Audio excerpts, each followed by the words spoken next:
Gĩkĩ nĩ kĩonereria gĩa thĩna wa maĩ ũrĩa ũgũmĩire aikari a ward ya Makima gĩcigo kĩa ũmbunge kĩa Mbeere South. Mahiũ na andũ marang'eng'anĩra maĩ maya ma demu ĩno ya Masinga ona gũtekũmakania ũtheru wamo. Hata wewe ukipewa ukunywe uwezi kuikunywa juu imefanana na hii mchanga unaona hapa. Gĩcigo gĩkĩ kĩ njũĩ igĩrĩ, rũĩ rwa Tana na rũĩ rwa Thiba, no mũhaka mathiĩ magũrũ mairo nyingĩ kũrĩa njũĩ icio irĩ.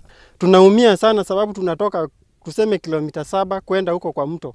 Na kurudi hakuna kazi tunaweza fanya sababu tumechoka. Hiyo maji tena watu wanachukua wanaweka jivu na wengine wanaweka mawe ndio ukioga unasikia unawashwa kwa mwili. Nĩ morotete thirikari ya kaunti ĩno ya Embu nĩ ũndũ wa kũmatiganĩria. Kulingana penye natoanga maji, natoanga kama kilomita 3, kilomita 4.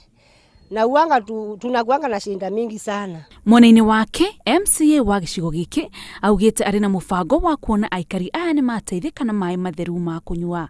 I would challenge my MP to support me and the other MCAs wa Mbeere South. Wote tukiwa watano. Tuweke resources pamoja, tutoe yale maji pale, tulete Mlima Dune. Kwa sababu kutoka Mlima Dune, hayo maji yanaweza kunyoa any corner ya Mbeere South sub-county. O magĩthiaga na mbere na gweterera maĩ matheru, matirĩ na wa gwĩka, o tiga gũthiĩ na mbere na kunyua maĩ maya moru, gũtekũmakania ũgwati ũrĩa ũmang'etheire. Ngĩribotera Inooro TV, njĩtagwo Muthoni wa Mukiri.